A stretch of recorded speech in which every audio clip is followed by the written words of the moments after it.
you, how important is it to win this game to kind of bring this rivalry back in terms of Michigan's place in it? Yeah, it's very important. I don't think we got. I don't know how many wins we got in this. I guess this decade. So it'd be very important, and it's especially important for our season.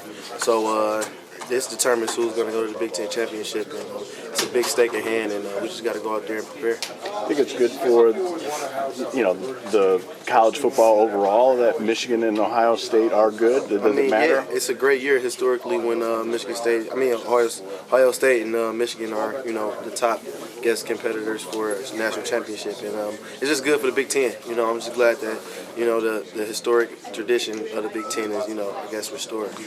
Growing up watching this rivalry, was it ingrained in you to not like Ohio State or not knowing where you were going to go? When did that first No, I sink knew in for exactly where I was going.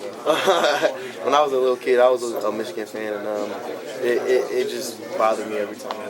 Especially when I think Benny, the running back Benny Wells, when he scored that touchdown, I think it was 06. So it's always been ingrained in me the tradition of the rivalry, and I always been a Michigan fan. So.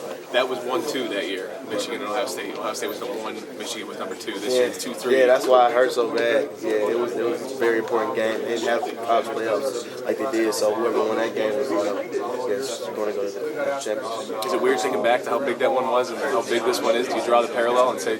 Yeah, that was a decade ago too. Yeah, about 10 years ago. So it's definitely exciting to be a part of something so serious, so rich and big. What's it like watching Jabril bounce around practices and meetings and games? It's normal now. It would be, exciting to see, on the outside, but we're just used to him just bouncing around and being able to do everything for us. So it's a great thing, and we're pretty much used to it. Jourdan, you tied the career pass breakups record, Leon Hall, 43, and you set the single season record last year. What do you think is your best ingredient in coverage? Just my preparation, really. Before I even line up with a guy, knowing what his tendencies are and knowing what he likes to do. Just understanding, what I have to do in relation to my technique and what he likes to do. Pretty much, that's really, the ingredients of success. Just my preparation. A lot of film work. Yeah, it's a lot of film work. We all meet as a secondary and we know what those guys like to do, their route concepts and different things they like to do and get off the line and stuff like that. So, what do you see from JT? What makes him a unique challenge? He's a great thrower.